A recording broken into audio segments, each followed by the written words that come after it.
Então, ok, vamos dar início à nossa aula de número 13. E nós vamos tratar aqui de processos termodinâmicos, né, que são os caminhos entre estados de equilíbrio de um gás ideal. Então, na última aula a gente fez uma discussão sobre a primeira lei da termodinâmica, e hoje nós vamos fazer aqui uma aplicação dessa primeira lei, que é essa resolução de um exercício, aplicando a primeira lei da termodinâmica. Posteriormente, vamos novamente aqui, tratar do gás ideal, só que vendo a equação desse gás ideal. Como é que nós relacionamos, né, como é que se relacionam as variáveis de estado, né, de um gás ideal. E, por fim, os processos termodinâmicos. Vamos discutir cada um dos processos que pode ocorrer entre dois estados de equilíbrio, né, num gás ideal. E aí veremos também que a gente pode colocar infinitos estados, né, de equilíbrio. Mas sempre trataremos de transição, né, ou mudança de estado, mas de um estado em equilíbrio para outro estado em equilíbrio. Tá ok? Então vamos lá. Inicialmente vamos pegar esse exercício, que é para buscar a aplicação da primeira lei da termodinâmica. Então, o que consiste esse exercício? Um problema. Que nós vamos supor que 10 gramas de água líquida, numa temperatura de 100 graus, né, vai estar dentro de um sistema fechado e tem um êmbolo onde é possível manter a pressão desse sistema, e ela é sempre com uma pressão constante, num valor de 101,3 kPa, certo? Esse K significa quilo, que é 10 na terceira. Então tem um fator 1000. Aí alguma quantidade de calor vai ser adicionada a essa água para transformar a água líquida em vapor, numa temperatura de 100. Então, veja, aqui nós estamos tratando, né, nós vamos tratar de uma transição de fase, né, uma mudança de estado, do estado líquido, água líquida, para água no estado de vapor. E a temperatura é mantida constante. Então, será mantida a 100 graus e haverá uma mudança de estado, né, da água, de líquida para vapor. O volume da água líquida é de 10 centímetros cúbicos. E o volume de vapor, né, que após ter feito a mudança de estado, o volume passa a ser 16.900 centímetros cúbicos. Então, com essas informações, né, que temos um volume, então, inicial e o volume final. O volume inicial é da água no estado líquido e o volume final, água já no estado gasoso, no estado de vapor. O que nós vamos fazer? Nós vamos determinar a quantidade de trabalho realizado pela água à medida que ela evapora. Então, quanto de trabalho, né, a energia que a água vai ser realizado pela água, o trabalho realizado pela água, nessa mudança de estado. E vamos determinar a variação de energia interna da água, o nosso ΔU. Tá ok? Então, nós vamos aplicar essa equação, que é a equação aqui, a equação da primeira lei, que é dU igual a dQ menos dW, onde dQ é a quantidade infinitesimal de calor, o dW uma quantidade infinitesimal de trabalho e dU uma quantidade infinitesimal de energia interna. Então, esses diferenciais, né, esses Dzinhos aqui são diferenciais que correspondem a pequenas quantidades de energia, certo? E, novamente, lembrando que esse símbolo aqui de D cortado implica que tanto o dQ quanto o dW, que tem esse D cortado, para expressar que calor e trabalho, eles não são funções de estado. O dU, quer dizer, o U, a energia interna, é uma função de estado. Então, a pequena variação de energia interna é esse dU. E não tem esse cortado, não, esse cortadinho aqui no D, para indicar exatamente isso, que esse dU ele tem um caráter diferente do dQ e do dW, certo? a energia interna é uma função de estado. Calor e trabalho não são funções de estado. Tá ok? Então, nós vamos aplicar essa equação para resolver esse problema, né, esse exercício, que é determinar a quantidade de trabalho realizado pela água à medida que ela evapora. Então, vamos lá, o trabalho é a integral de PDV, né, a nossa integral desde o volume inicial V1 até o volume final V2 desse produto, ó, pressão vezes um diferencial de volume. O volume inicial é o volume da água líquida. Então, escrevi aqui, volume de água líquida. O volume final é quando está no estado de vapor. Então, volume no estado de vapor. A pressão é mantida constante, certo? Aqui é mantida constante e num valor de 101,3 kPa. Então, essa pressão, esse P, sai da integral. A integral de dV é o próprio V. Então, substituímos o V no limite superior da integral, menos o V no limite inferior. O limite superior é o volume no estado de vapor. O limite inferior da integral é o volume da água líquida. Então, nossa quantidade de trabalho ΔW vai ser pressão vezes a variação de volume. O volume no estado de vapor menos o volume no estado líquido, da água no estado líquido. Então, vamos substituir os valores. A pressão é 101,3 kPa, certo? Vezes o volume no estado de vapor é 16.900 centímetros cúbicos. E o volume da água líquida é de 10 centímetros cúbicos. Quando faz essa conta, nós vamos achar 1.710.957 vezes 10 na terceira, Pascal, vezes centímetro cúbico. Esse 10 na terceira, que aparece aqui, ó, equivale a esse K, que é quilo. Quilo Pascal é 10 na terceira Pascal, certo? Vezes centímetro cúbico, que é a unidade de volume que nós estamos utilizando. Então, nossa variação de trabalho, o trabalho realizado, então, para transformar água líquida em água de vapor, em água no estado de vapor, vai dar esse valor aqui em Pascal centímetro cúbico.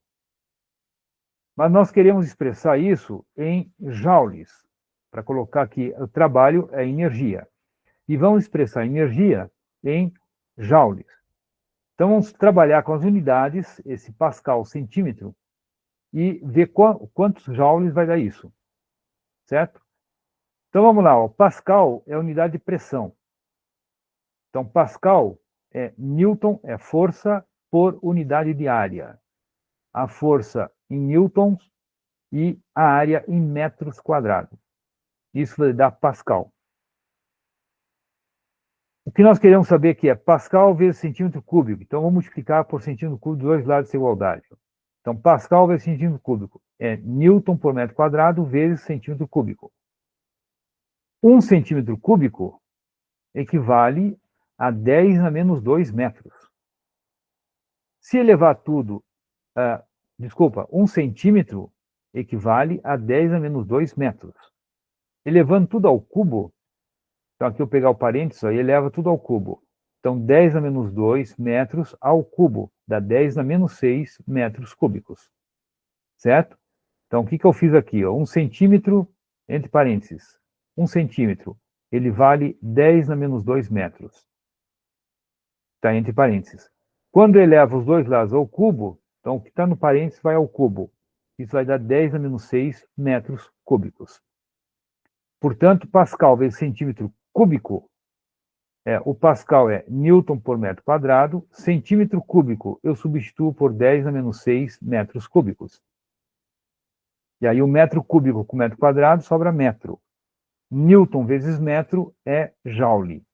Então, Pascal vezes centímetro cúbico é igual a 10 a menos 6 vezes joule. 10 a menos 6 joule. Então, no lugar de Pascal, aqui em cima, a gente volta aqui, ó. No lugar de Pascal centímetro cúbico, está em vermelho, eu substituo por 10 a menos 6 joules. Certo? E agora eu faço a conta. 10 a menos 6 com 10 na terceira, já estava aqui, resulta em 10 a menos 3 joules. Então, nós vamos andar com a vírgula 3 casas para trás. Então, dá 1.710,957 joules. Ou, arredondando para 1.711 joules. Certo? Então, assim, nós calculamos aqui a quantidade de trabalho ó, em joules. Certo? Aqui estava em Pascal centímetro cúbico.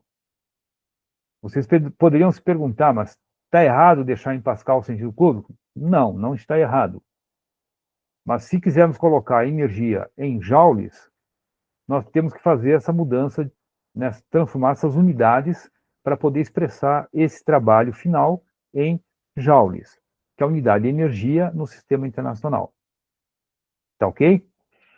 Então, assim calculamos, né, a quantidade de trabalho necessário para transformar a água do estado líquido para o estado de vapor, né, água em vapor, mantida a temperatura de 100 graus. Então, já percebemos que numa transição, uma mudança de estado, né, uma transição de fase, a temperatura, ela permanece constante. Se nós quisermos expressar essa energia, né, não em joules, mas sim em calorias, aí nós utilizamos o equivalente mecânico, que 1 joule vale 0,24 calorias. Então, no lugar de joule, está aqui em vermelho, substituímos por 0,24 calorias. Isso aqui é o chamado equivalente mecânico. E aí faz a continha, nós vamos ter o valor da quantidade de trabalho expresso em calorias. Deu 410,64 calorias. Tá ok? Então podemos expressar a quantidade de trabalho, que é uma energia, tanto em joules quanto em calorias. Tá ok? Isso são mudanças de unidades e utilizando o equivalente mecânico, que é a relação entre joule e calorias. O item B, nós queremos saber a variação de energia interna, quando ocorre essa mudança de estado. Né? Uma transição de fase, da fase líquida para a fase de vapor.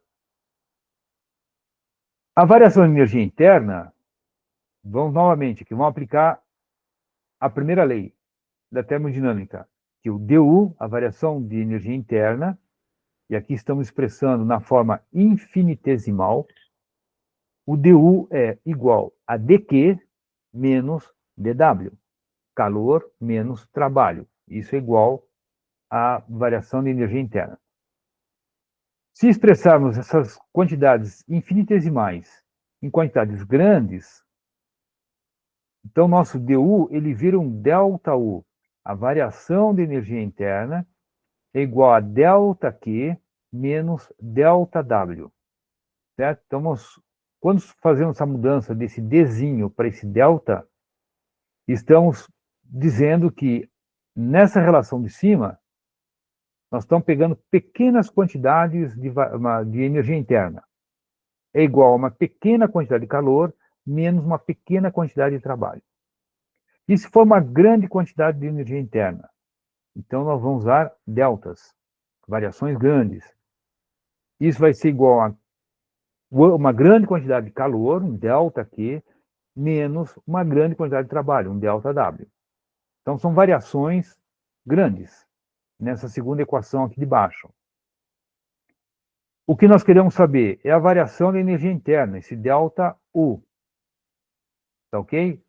Como ΔU é ΔQ menos ΔW, o ΔW nós temos aqui do item A. Calculamos, né, a variação, a quantidade de trabalho realizado nessa mudança de estado, nessa transição de fase. Precisamos saber quanto que vale esse ΔQ, que é a quantidade de energia em forma de calor para produzir essa mudança de fase, a transição de fase, de líquido para vapor. Quanto de calor é necessário para produzir essa mudança de fase, uma transição de fase, em 10 gramas de água. Então, essa quantidade de calor, nós calculamos utilizando essa expressão, que a quantidade de calor ΔQ é a massa vezes essa constante, LV, que é o calor latente de vaporização da água.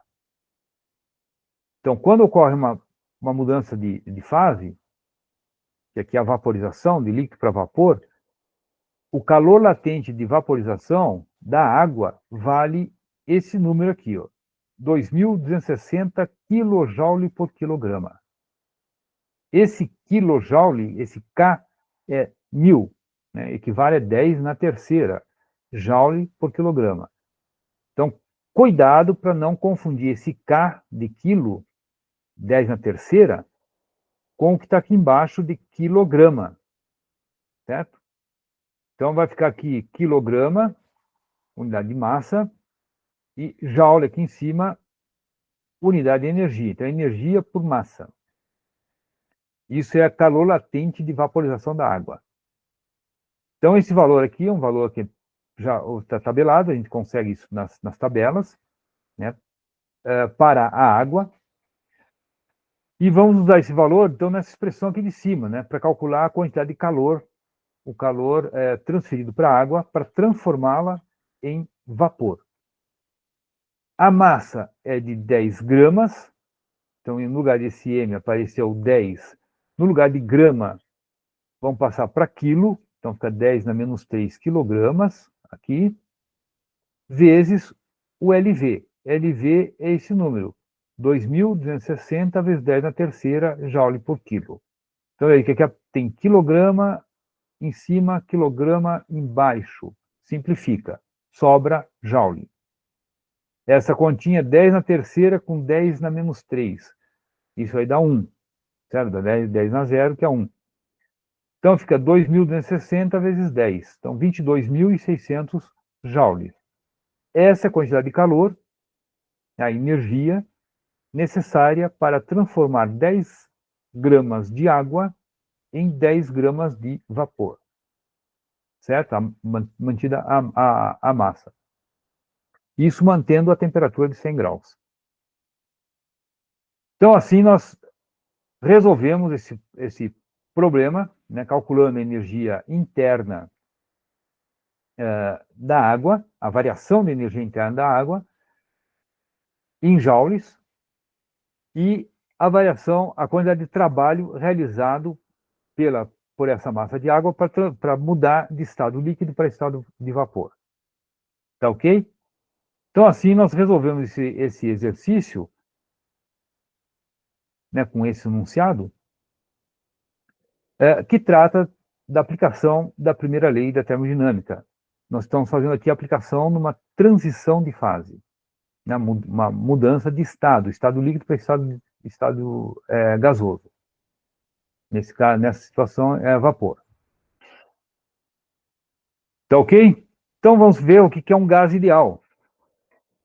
Né, nós já discutimos na aula anterior, né, vimos que o gás ideal é quando as dimensões da molécula são desconsideradas. Então, nós vamos representar as moléculas de um gás, independentemente o tipo de gás, nós vamos representar sempre por pontinhos, né, expressando aqui o centro de massa da molécula. Então, esses pontos não têm dimensão, não têm tamanho. Né? Se fosse uma molécula que a gente poderia colocar como uma molécula de forma esférica, teria um diâmetro. E nessa situação de gás ideal, quando consideramos o gás ideal, é uma molécula sem diâmetro. Não tem diâmetro, não tem dimensão. Então, nós desconsideramos as dimensões. Isso é um gás ideal.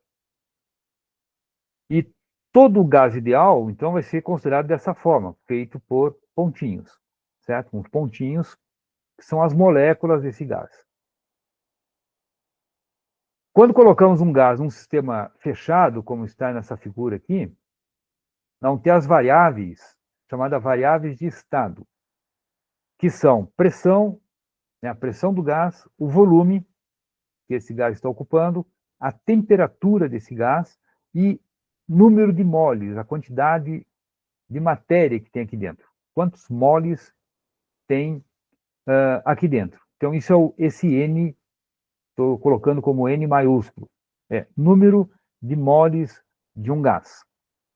Lembrando que um mol de um gás tem 6,02 vezes 10 na 23 moléculas, certo? Então, isso aqui é a quantidade molar. Então, tem um mol de um gás. Para a gente saber quantas moléculas tem em um mol, nós usamos a relação que um mol tem 6 vezes 10 na 23 moléculas. Então, é uma quantidade muito grande de moléculas, né, desse gás. De qualquer gás, um mol equivale a esse número de moléculas, 6,02 vezes 10 na 23 moléculas. Então, aqui nós vamos pegar uma quantidade de moléculas, então um mol de moléculas, numa certa temperatura, ocupando um certo volume e tem uma certa pressão. Se esse sistema, então, é um sistema fechado, não permite troca de matéria pelas paredes, então o N é sempre fixo, é constante, certo? O gás não sai desse volume e também nada entra nesse volume. Então não tem molécula aqui de fora entrando para o interior desse sistema e nem molécula saindo. Então o N aqui é constante. Se a temperatura for mantida constante, nós não fizermos troca de energia térmica por meio dessas paredes, a temperatura permanece constante e o volume permanece constante e a pressão sempre constante, então as variáveis de estado estão sempre constantes. Nessa situação, dizemos que o gás, que é o nosso sistema, ele está em equilíbrio. Isso é um sistema em equilíbrio, certo? As variáveis não estão mudando, não tem variações na pressão, nem volume, nem temperatura, nem o número de moles. E essas variáveis, elas se relacionam por meio dessa equação, que é chamada equação de estado. A equação de estado é PV igual a nRT. Isso aqui é a equação de estado do gás ideal. Então, todo gás ideal, ele obedece essa equação, chamada a equação de estado dos gases ideais. Esse R que aparece aqui, nessa equação, lá direito, é a chamada constante universal dos gases. E tem esse valor aqui, 8,314 joules por mol por Kelvin. Certo? Joule por mol é a mesma coisa que joule mol na menos 1. Aí por Kelvin é a mesma coisa que Kelvin na menos 1. E aqui a gente pode expressar essa constante dos gases em joules ou em calorias, usando aquele equivalente mecânico que já vimos alguns slides atrás, né, que 1 joule é 0,24 calorias. Então, usando o equivalente mecânico, o nosso R ele pode ser também, né, 1,986 calorias por mol por Kelvin.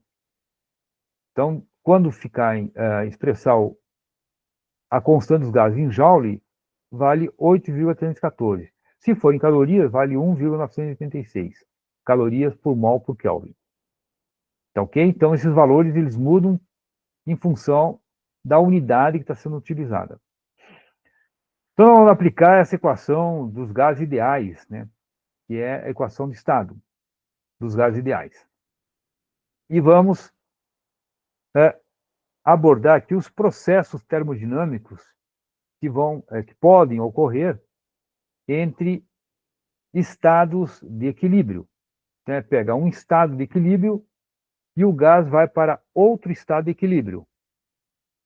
E esse processo, né, pode ser de qualquer forma, pode ser de formas diferentes, mas sempre utilizando as variáveis de estado, variando, né, a pressão e volume, mantendo a temperatura constante, ou variando a temperatura e volume, mantendo a pressão constante, ou variando a pressão e a temperatura, mantendo o volume constante.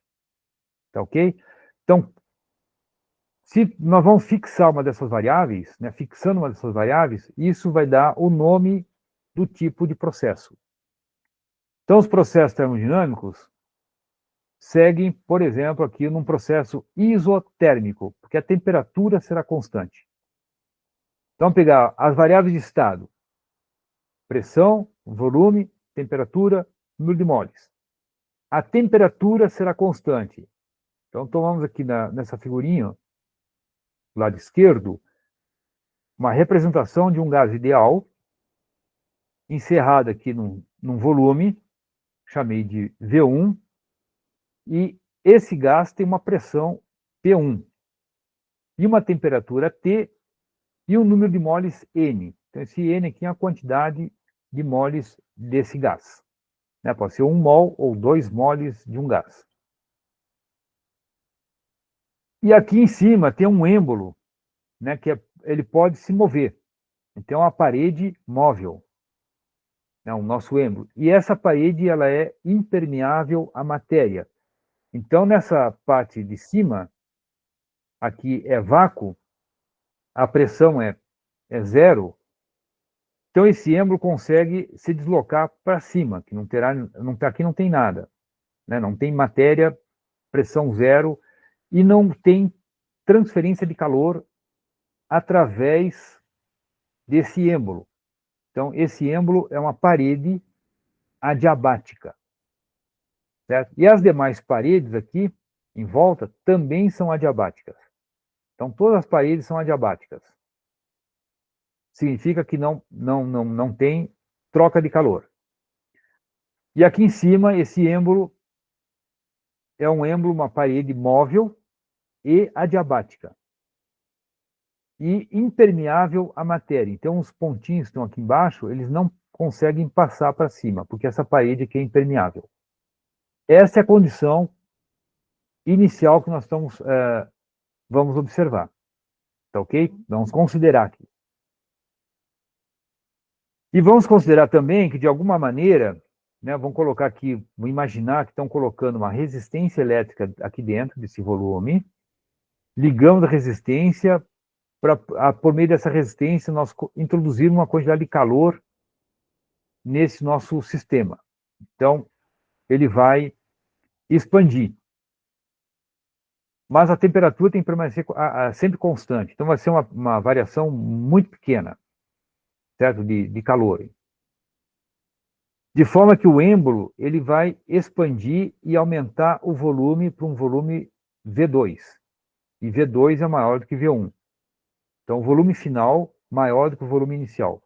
E a pressão, como ele expande, a pressão reduz. Então, a pressão aqui na situação à direita, a pressão é menor do que a pressão 1. Estamos considerando que houve aqui, de alguma forma, houve uma expansão desse gás. O gás fez uma expansão. Então, esse êmbolo, ele desloca para cima. Significa que o gás realizou trabalho, certo? A pressão sobre esse êmbolo é força por área. Então, o trabalho é realizado por essa força. Vai ter uma pressão fazendo com que esse êmbolo suba. Então, houve aqui um deslocamento do êmbolo. Então, realizou esse gás, o gás ideal, realiza trabalho. Tá ok? E aqui é um processo de expansão. Nós vamos representar, então, esse primeiro estado aqui, do lado esquerdo, como estado 1, e o segundo estado, quando houve a expansão, vamos chamar de estado 2. Então, aqui nós temos o estado 1, em que essas variáveis de estado estão constantes. Certo? Então, isso aqui, então, é um estado em equilíbrio. Quando aconteceu essa pequena variação, ele varia e atinge um novo estado de equilíbrio. Então, essas variáveis de estado, pressão, volume P2, V2, T e N, atingem um equilíbrio. Ele não muda mais. Então, temos um estado de equilíbrio. Então, temos dois estados de equilíbrio. O que nós queremos discutir é como que esse gás passou desse estado 1, né, estado de equilíbrio, e foi para o estado 2. Então, realizou uma expansão em que a temperatura pode permanecer constante. Se ela permanece constante, então houve uma expansão à temperatura constante. Então, uma expansão isotérmica. isotérmica. Isso é um processo isotérmico. Só que esse processo é uma expansão. Nós podemos representar essa expansão por meio de diagramas, né? Um diagrama em que nós vamos construir aqui com as variáveis de estado. Então, é o diagrama PV, é a pressão versus volume. O primeiro estado, que é o estado 1, no diagrama PV, nós podemos colocar essas letras. Então, o estado A e vem para o estado B. O estado A corresponde àquele estado 1. E o estado B corresponde ao estado 2. O estado A, que é o estado 1, ele tem uma pressão 1 e o volume 1. Então, esse ponto nesse diagrama representa o estado 1 do gás. O outro ponto representa o outro estado em equilíbrio. Então, são dois estados em equilíbrio. Se nós fizermos essa variação muito pequena, né, colocar o ponto B logo em seguida do ponto A, teremos uma variação de volume muito pequena e uma variação de pressão também muito pequena. Então, nós temos uma transição entre dois estados muito próximos. Então, a gente pode perceber que do estado 1, né, desse ponto A até o ponto B, nós podemos considerar infinitos pontos de equilíbrio. Então, esses pontinhos que eu desenhei aqui, ó, correspondem a infinitos pontos de equilíbrio, infinitos pontos de estados em equilíbrio. Né? São pontos que representam estados de equilíbrio. De forma que, do ponto A até o ponto B, a gente pode imaginar uma linha contínua. Certo? Aqui eu desenhei linha tracejada, mas se colocarmos infinitos pontos, a linha passa a ser uma linha contínua. E o sentido desse processo, que eu pintei aqui em vermelho, é essa flechinha dá o sentido do processo do estado A para o estado B. Então, isso corresponde a uma expansão isotérmica. E essa linha contínua do estado A para o estado B é uma isoterma. Desculpa. Tá ok? Então, as isotermas são essas linhas contínuas entre dois estados de equilíbrio, mas correspondem a infinitos estados de equilíbrio. Então, ele vai do estado A até o estado B, passando por infinitos estados de equilíbrio. Se aplicarmos agora, né, como isso aqui é um gás ideal, é a expansão isotérmica de um gás ideal. Então, a equação de estado é essa equação que está aqui em cima, PV igual a nRT. A relação pressão e volume, a gente vê que tem uma relação inversa. Quanto maior o volume, menor é a pressão. Se diminui o volume, aumenta a pressão. Então, V2 é maior que V1. Então, aumentou o volume de V1 para V2. Aumenta o volume, a pressão sai de P1 e vem para P2. Diminuiu o valor. Então, aumenta o volume, diminui a pressão. É uma relação inversa. Qual a quantidade de trabalho realizado pelo gás nessa expansão, do estado A para o estado B? Novamente, vamos pegar a nossa expressão de trabalho. O trabalho ΔW é a integral de PdV, de V1 até V2. A pressão, nós vamos utilizar, então, a relação de pressão obtida da equação de estado. É nRT sobre V. N é o número de moles que está fixo, o T, temperatura, está constante, e o R é a constante dos gases. Isso tudo é constante, sai da integral, certo? Vamos colocar isso para fora da integral. Ficamos com a integral de dV sobre V. A integral de dV sobre V é ln de V, variando de V1 até V2. Então, substitui ln no volume superior, fica ln de V2, menos ln de V1.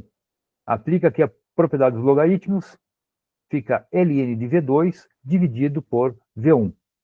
Então, a quantidade de trabalho numa expansão isotérmica é igual a N vezes R T ln de V2 sobre V1.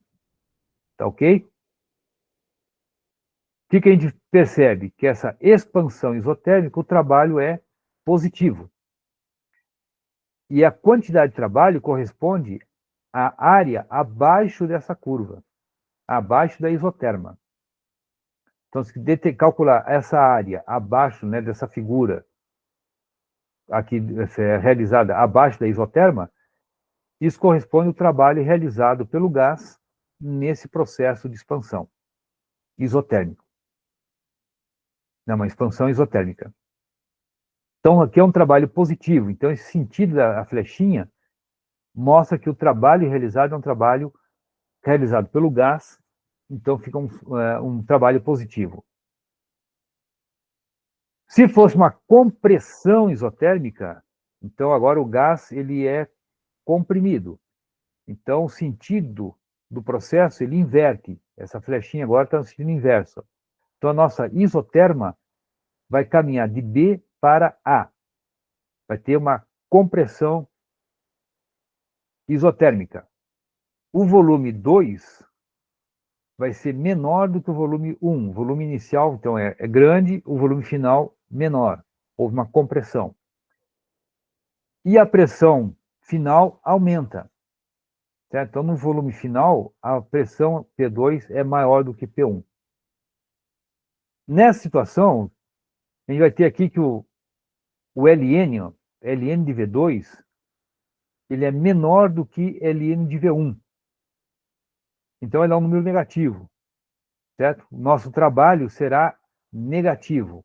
Vai dar um trabalho negativo correspondendo que o gás ele recebe trabalho. Então, um trabalho negativo, e veja que se calcula do mesmo jeito, né? Vai ficar NRT, a integral de dV sobre V, vai dar Ln de V2 sobre V1. Só que o V2 é menor do que V1. Então, o Ln aqui vai dar um número negativo.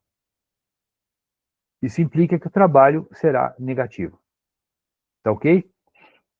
Então, esses são os processos isotérmicos, né, entre estados de equilíbrio, sempre corresponde a um processo onde a temperatura é constante e o trabalho é dado por N vezes R vezes T, Ln de V2 sobre V1. Se for uma compressão, esse número dá negativo. Se for uma expansão, esse número será positivo. Tá ok?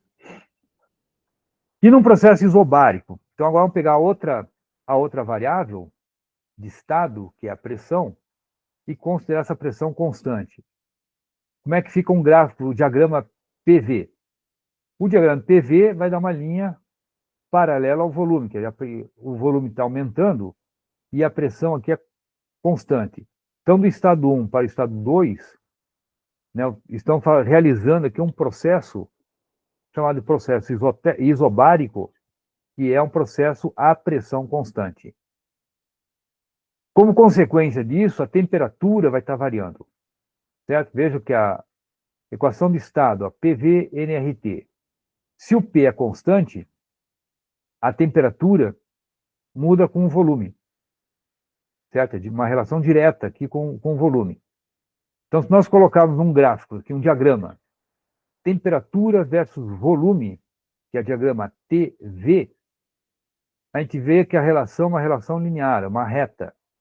Vai ter uma equação de reta aqui, a relação de temperatura com volume. Então, essa equação que está aqui é uma equação de reta, onde o coeficiente angular da reta corresponde a esse termo entre parênteses, que é pressão sobre NR, né? P sobre NR. Isso corresponde à inclinação dessa reta traçada, né, nesse processo isobárico do estado A até o estado B.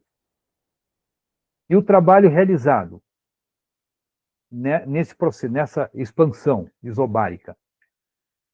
Novamente, calculando o trabalho como a integral de V1 até V2 de P dV. O P é constante, vai ficar P vezes ΔV. P ΔV corresponde à área dessa figura aqui, ó, a churada, que eu pintei aqui de azul.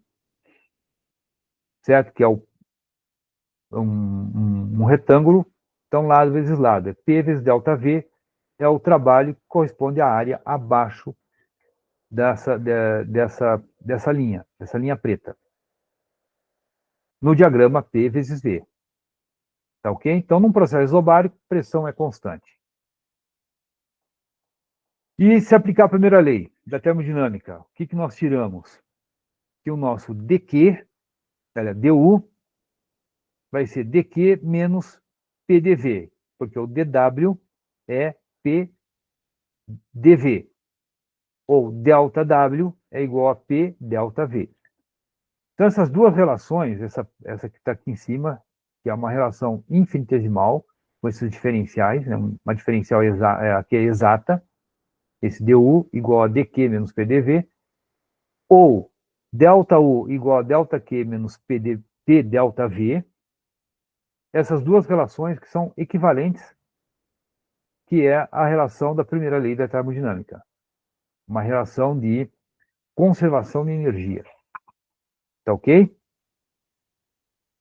E um processo isocórico, ou isovolumétrico, é um processo a volume constante. Veja, se o volume é constante, ó, não tendo um estado A para o estado B, vai dar uma linha contínua paralela ao eixo de pressão. Isso no diagrama PV. Então, estado 1 tem pressão P1 e volume V1. O estado 2, uma pressão maior, P2, com um volume igual. Chamamos de estudo de volume V. Se o volume é constante, a variação do volume será zero. Então, o trabalho realizado num processo isocórico, né, tanto expansão quanto compressão, o trabalho realizado será sempre nulo, porque não há variação de volume. O ΔV aqui é zero. Se aplicar agora a nossa equação da primeira lei da termodinâmica, o ΔU, que é ΔQ menos ΔW, o ΔQ é zero, o ΔU será igual a ΔW. Então, a variação de energia interna do gás vai ser igual à variação de calor, né, recebido pelo gás ou perdido pelo gás. Aí depende se é uma expansão ou compressão desse gás. Então, num processo isocórico, o volume é constante e não há realização de trabalho. E a variação de energia interna do gás vai ser igual à variação de calor, né, recebido pelo gás, no caso de expansão. E perdido pelo gás se for compressão. Tá ok? Que essas são as conclusões, então, a respeito do processo isovolumétrico ou isocórico, que é volume constante. Então, observem que a gente está sempre trabalhando com as variáveis de estado: pressão, volume, temperatura. Isso quando o número de moles está constante, né? O N, nosso número de moles, está fixo. E as demais variáveis de estado podem mudar. Então, quando colocar uma variável de estado, né, olhando para a equação de estado, que é a relação entre as variáveis de estado, PV, nRT. PV, se mantém o T fixo, o produto PV é sempre constante. Se mantém o V fixo, esse nRT sobre P é sempre constante. Vamos manter agora a pressão fixa. Então, o volume vai ser nRT sobre P, né? Mas é sempre fixo. Então, trabalhando dependendo a variável de estado que vai estar mantida constante, a gente vê o comportamento das outras duas. Tá ok? E o nome do processo leva em função de qual variável que está sendo fixada, está sendo constante. Nesse caso, aquele processo isovolumétrico, porque o volume é constante. Isovolumétrico ou isocórico. E, por fim, um processo adiabático. Nós já discutimos também anteriormente que um processo adiabático não há troca de calor, né? Nós já discutimos no contexto das paredes. Paredes adiabáticas, não tem troca de calor através dessa parede. Um processo adiabático, o gás sai de um estado inicial, vai para um estado final, né, do estado 1 ao estado 2, são dois estados de equilíbrio, e no processo de transição, né, mudança de estado, do estado 1 para o estado 2, não há troca de calor. Então, o sistema não recebe e nem perde calor. Então, o processo para mudar de um estado 1 até o estado 2, em que não há troca de calor, isso é chamado de processo adiabático. E a relação entre as variáveis é dada por essa igualdade aqui, ó. PV elevado a gama é sempre constante. E aqui aparece esse parâmetro gama. Esse parâmetro gama é a razão entre calor específico do gás, a pressão constante, que é chamada de CP, sobre calor específico do gás a volume constante, que é chamado de CV. Então, esses índices P e V correspondem a pressão constante e volume constante. Então, CP sobre CV é uma razão entre calores específicos, né, ou capacidades térmicas. Então, isso aqui isso expressa o valor do gama, que é um parâmetro adimensional. Tá ok? E nesse tipo de processo, essa igualdade aqui é sempre satisfeita. Esse PV elevado a gama é constante. Eu vou deixar mostrar essa relação, mostrar essa igualdade a partir da equação de estado dos gases ideais. Vou deixar para vocês como uma forma de exercício, né? Mostrar que um processo adiabático, um gás ideal realizando um processo adiabático, ele obedece sempre essa equação, que PV elevado a gama é uma constante, onde gama corresponde a essa razão, CP sobre CV. Tá ok? Então, isso aqui ficará como exercício para vocês estudarem e mostrarem que isso aqui se chega nessa equação, mostrar que PV na gama é constante para um processo adiabático. Isso considerando um gás ideal. Tá ok? Então, era isso que tinha para comentar com vocês a respeito dos processos termodinâmicos, né, os tipos de processo e a aplicação da primeira lei da termodinâmica. Então, foi necessário a gente trabalhar e falar um pouco a respeito dos processos, que na próxima aula nós vamos falar sobre processos cíclicos e segunda lei da termodinâmica. Ok? Então, era isso. Ficamos por aqui e até a próxima aula. Boa noite, professor. Uma boa noite. Ficou alguma dúvida? Alguma pergunta? Já foi lançada lá no Moodle a lista 6? Eu não consegui visualizar. Eu vou lançar amanhã. Ah, então tá bom. Então é por A lista isso. 6. Então, Inclusive, essa demonstração do processo adiabático vai ser um dos exercícios. eu escutei o senhor falando. Então tá bom. Tá bom? Tá, E na obrigada. próxima aula, vamos ver se a gente encerra aí com processos cíclicos e segunda lei da termodinâmica. Ok. Tá bom? Tá bom, então. Mais alguma pergunta? Não, só isso. Então, ok. Uma boa Boa noite. noite. Até mais.